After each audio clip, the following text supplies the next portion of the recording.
Have you ever wondered why your favorite fantasy worlds feel so real, even for things the creators never explicitly tell you? That's the magic of hidden lore, the unseen threads that weave a tapestry of immersion. And that's what I want to talk about today.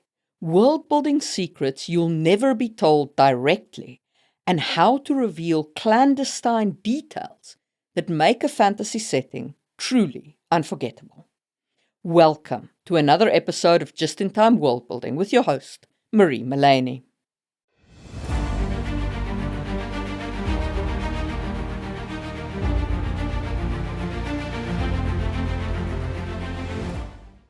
Before we get into how to show hidden lore, let's talk about why you need hidden lore by exploring the 90-10 rule. In the best fantasy worlds, most of the lore lies hidden beneath the story's surface, just like an iceberg. This is one of the reasons why Tchaikovsky's Shadows of the Apt feels so rich. He casually refers to far distant lands, and each book manages to explore yet more lore, and all of it still coheres with the way his world works. And yet, he doesn't drown you in lore, and many parts of his world building are only referred to in passing, like wars fought long ago, vestiges of feudal civilization that remain, and magical places that somehow still draw power. This is a great application of the 90-10 rule, where roughly 90% of the world's details remain off-page or off-screen, supporting the 10% that the audience directly sees. That hidden 90% gives the visible part consistency and weight. Essentially, without that massive unseen foundation, the small tip of lore we do see would feel flimsy and could topple over. So it's not a case of you should only build 10% of your world. It's a case of you should only show 10% of your world. And notice what I said there. Directly. Show directly. You could also say that you should only tell 10% of your world. In practice, this means creators develop extensive histories, cultures, and systems that only get hinted at through dialogue or setting, because the audience senses through those layers that the world feels believable. We get the impression that the fictional world was alive long before the current story and will continue after. It's not just appearing for right this instant for the sake of plot. For example, in Promise of Blood by Brian McClellan, we get introduced to the clergy as men of the rope, and they have a symbol called the Rope of Kresimir. It's never explained what the history of this symbol is, and there's 3 competing fan theories I have run across about this symbol. 1, it's the rope Kresimir descended on from the heavens. 2, it's the rope they used to climb out of the pit, which is the 9 kingdoms version of hell. 3, it's a symbol for the fact that Kresimir bound the 9 kingdoms together. McClellan never explains, and that's awesome. But he builds the symbol in everywhere. It's a swear word, a thing the clergy wear, and a reference they make to themselves. By only showing the tip of the iceberg and confidently implying the rest, McClellan invites the audience's imagination to fill in the gaps, a far more engaging experience than over-explaining everything, as evidenced by the fan speculation on Reddit. But how? How do you avoid lore infodumps? How do you give the audience that 10% and let them figure out the rest? Let's talk about avoiding lore dumps and using implicit details. 1. Using the reader's understanding of our world and word choices. One of the most powerful tools you have for avoiding lore dumps is linguistic shorthand. Using words and phrases that deliberately echo real-world concepts so that the audience fills in 80% of the meaning for you. When we hear man of the cloth, we immediately think of religious authority, moral judgment, hierarchy, and ritual, without needing a single paragraph of explanation. So when Brian McClellan gives us man of the rope instead, he hijacks that existing mental framework and twists it just enough to feel alien. We instinctively understand that these figures are clergy, but the word rope injects a slight discomfort. It suggests binding, punishment, execution, or sacrifice. The symbol alone does the narrative work, connected by man of the. Joe Abercrombie does something similar in The Devils. He never sits the reader down and explains the theology of the circle, the symbol used by the church in his world. Instead, we get repeated references to the Savior who died broken on the circle, and characters making the sign of the circle almost reflexively. That phrasing tells us this is a salvific religion. The death of the Savior was violent and ritualized.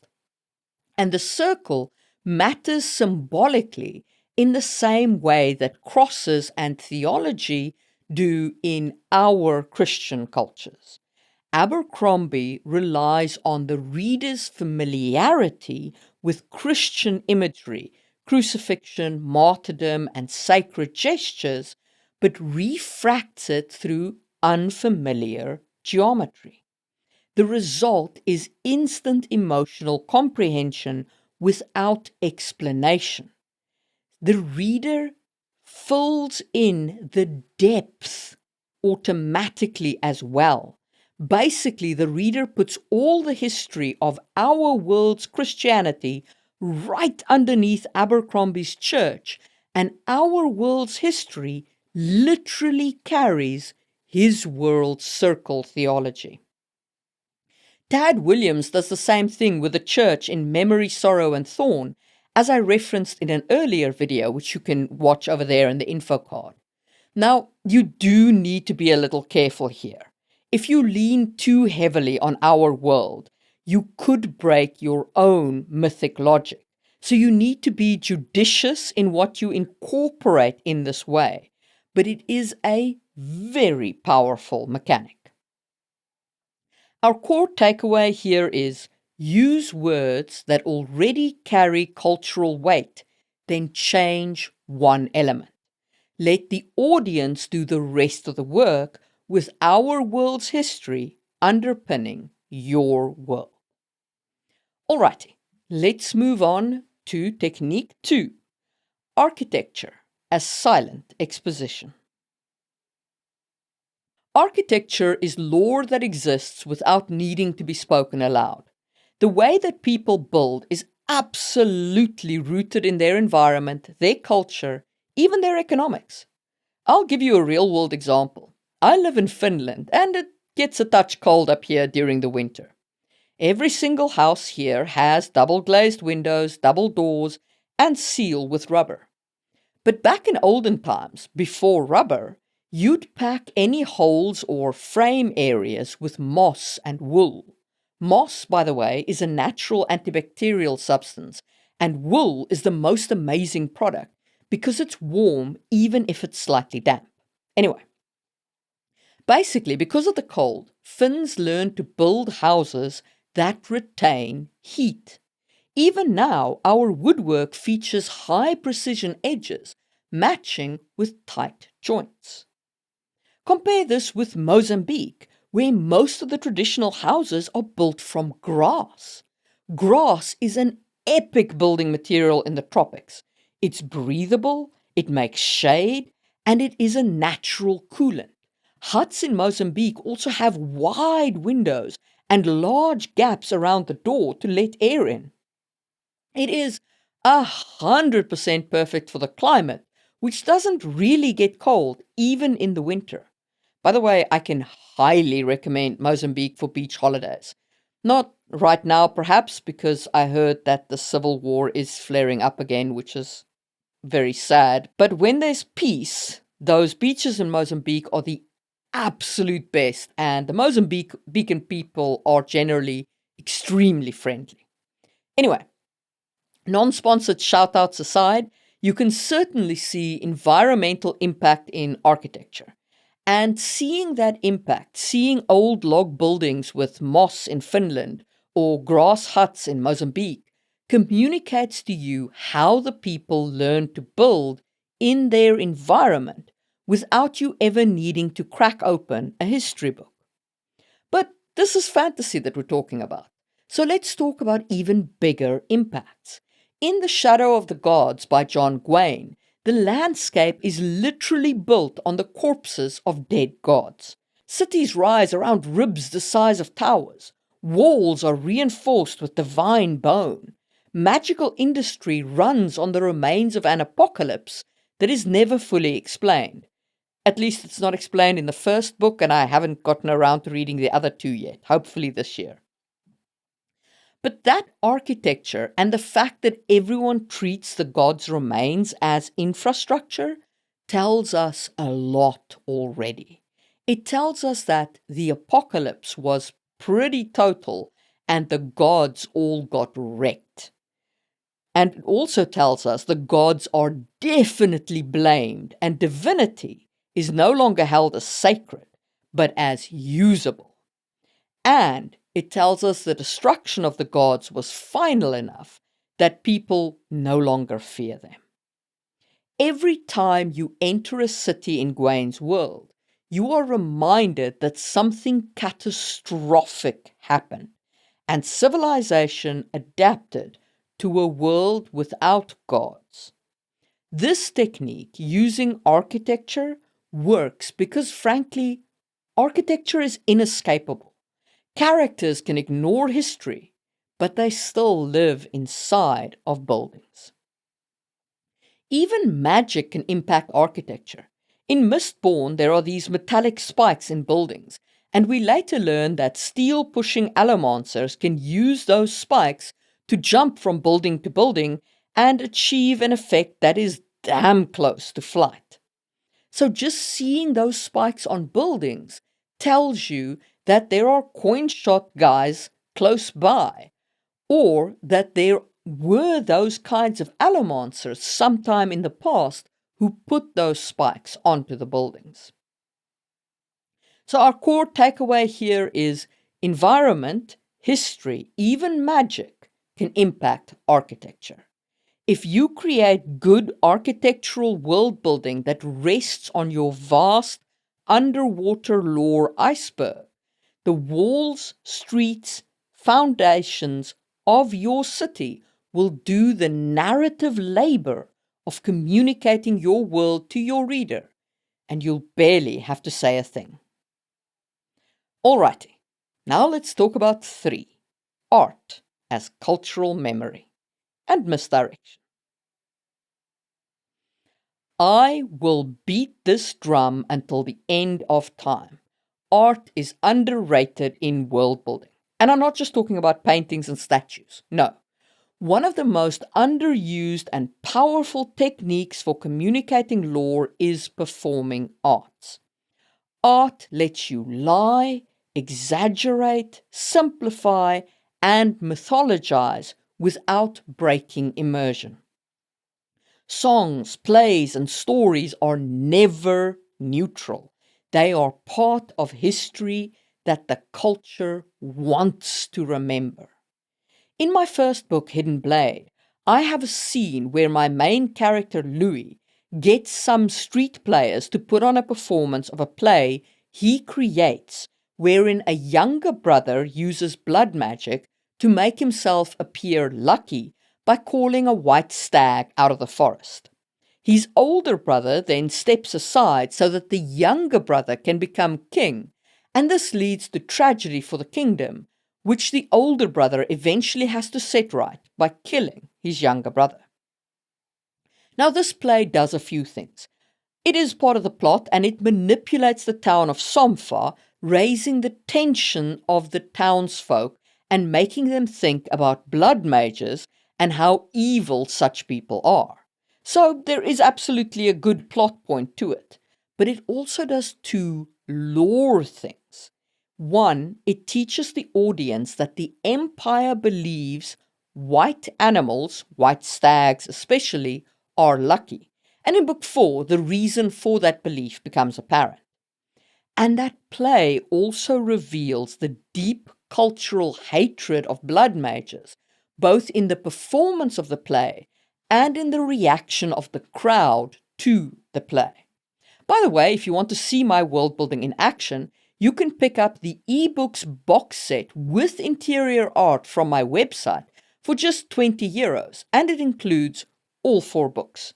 And if you sign up for my newsletter, you'll also get a Sangwheel novella absolutely free, and the novella for 2026 is set after the main series and is available now for all newsletter subscribers. So sign up below and get awesome world building news 4 times a year, along with a very cool novella that has its own character art. Anyway, back to art as lore communication. I didn't get the idea of using a play inside of a story myself. I lifted it from Hamlet and the OG play in a play author Shakespeare. The play in Hamlet is far from being entertainment. It's propaganda, accusation, and a cultural mirror. So that's what I try to do with my play as well. In art like street plays, in tavern songs, in children's rhymes, and in epic poems, what we are really doing is simplifying historical trauma, flattening villains into monsters, and softening or sharpening historical truths that we lived through as cultures.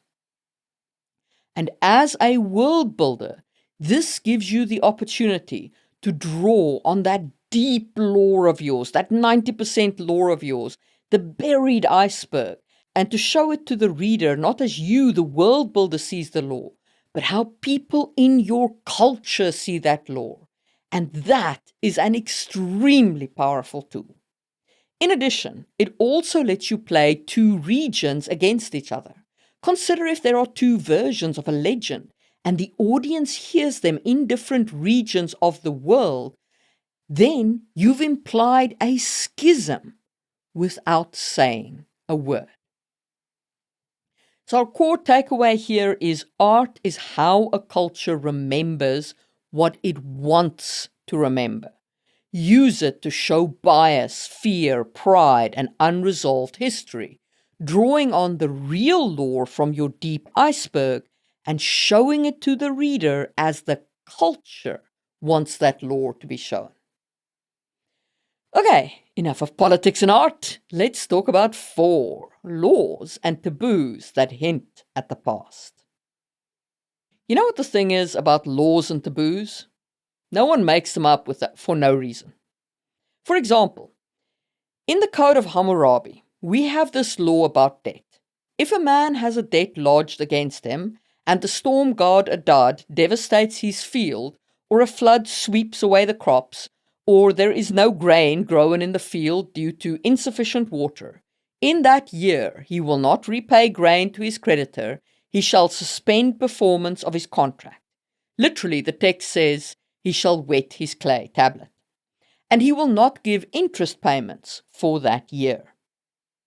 From this, we can derive that people went into debt, that interest was charged on that debt, and that if an act of God hit a person who borrowed money, they had access to a grace period. Because if there's a law, there's a reason for that law, even if that reason is back in the past.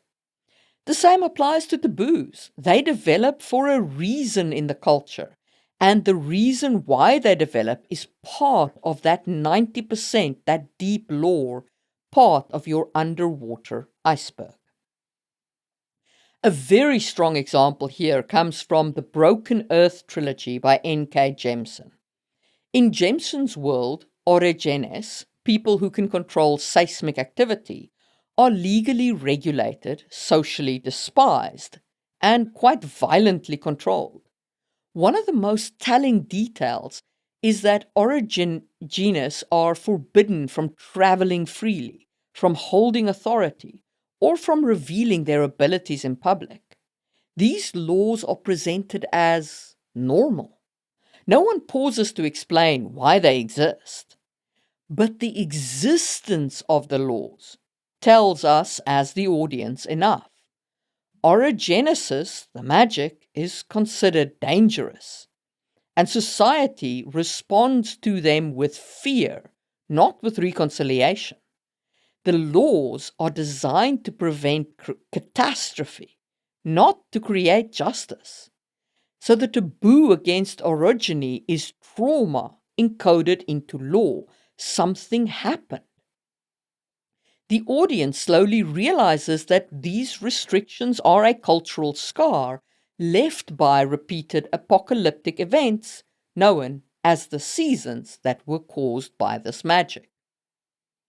So our core takeaway here is that laws and taboos come from something that happens. People probably suffered one hecking big flood, and that resulted in the law code giving the interest holiday with Hammurabi's people. In the Broken Earth, orogeny wrecked a lot of people and got banned because something went horribly wrong before. So if you want to communicate a piece of lore organically to the reader, think of the scars it leaves in the taboos and laws of your world. Oh, and conversely, don't just make up taboos just for funsies. Think about why those taboos exist and make sure they connect back to your underwater iceberg. Okay, it is time for Mumbo number 5. Lord, that's giving away my age, isn't it? Anyway, number 5, the land's memory. If buildings are a culture's understanding of their environment, the land holds the memory of events on a larger scale. You know those fjords up in Norway? They're carved by glaciers. Finland is rising up out of the ocean because the land is decompressing from having a mile worth of ice on it during the Ice Age. In the Karoo in South Africa, you can find fossils of fish because the Karoo used to be an inland sea. And those are just geological events. This is fantasy, and we've got even cooler ways to use the land and its effect. In Guardians of the Flame by Joel Rosenberg, there is this humongous desert where all life has been blasted to hell and gone. Nothing grows there. Nothing lives there. People travel around the wasteland. But in the middle of the wasteland, there is one oasis that is the headquarters of the sect of the Hand, a powerful religion. And it's like, what? Why? How is this possible? Why does this exist there? And then, as readers, we learn that the wasteland is a result of a mage duel, but the Mother Superior of the sect of the Hand held her temple safe against all stray fireballs, and that's why this little oasis exists. And what this tells us as readers is magic once and perhaps still operates on a catastrophic scale. And it tells us the sect of the Hand is badass despite being healers. No one needs to explain the duel in detail. The desert itself is the explanation. No one needs to tell us how powerful the Mother Superior is. We can see it because her spot of land is the only piece of land in the death-blasted wasteland that still functions. This technique is especially great in fantasy when you break your geographic rules and put deserts where forests should be, or mountain ranges that look fractured rather than uplifted, or coastlines that suggest something was torn away. When land behaves unnaturally, readers intuitively ask why. And as long as your answer is buried in your underwater lore, you've done a great job getting the reader interested. Of course, if your answer is that you just didn't know how geography works, that's bad. Then you've made a promise to the reader you're not going to keep, that there was some fantasy element here. And if you want to make sure your map works with your geography, check out my video on that topic in the information card. So our core takeaway here is, let devastating history deform the map in a way that shows the devastation to the reader. So that's 5 ways to show the hidden 90% of your lore iceberg. Use reader expectations and drawing on parts of our world's history into your iceberg. Use architecture to show the effect of magic and the environment on your culture. Use art as a cultural memory. Use laws and taboos to communicate past cultural traumas. And finally, use scars on the land to show catastrophic history. If you enjoyed this video, drop a secret emoji in the comments, and while you're down there, hit the hype or thumbs up button, or both if you're feeling super generous. And by secret emoji, I mean the one where you're covering your lips with a shh sign. As always, a huge thank you to my channel members, especially the just-in-timers of the Stone tier: Jeff Hicks, Epic, Laura Bones 79, A. Walliard, Neil Buckley, Necromancer JM, Katie Kofi Mug, and Tony Lamanna, along with the Wood tier and Straw tier members. Your help allows me to keep making these videos, and I am very, very grateful. If you would like to support the channel, one free way to do that is simply to watch another video. If you enjoyed this video, you will probably enjoy my video on building deep lore, which you can check out right now on screen, or you can follow whatever the algorithm is recommending to you from my back catalogue. And I will see you soon for another episode of Just in Time World Building.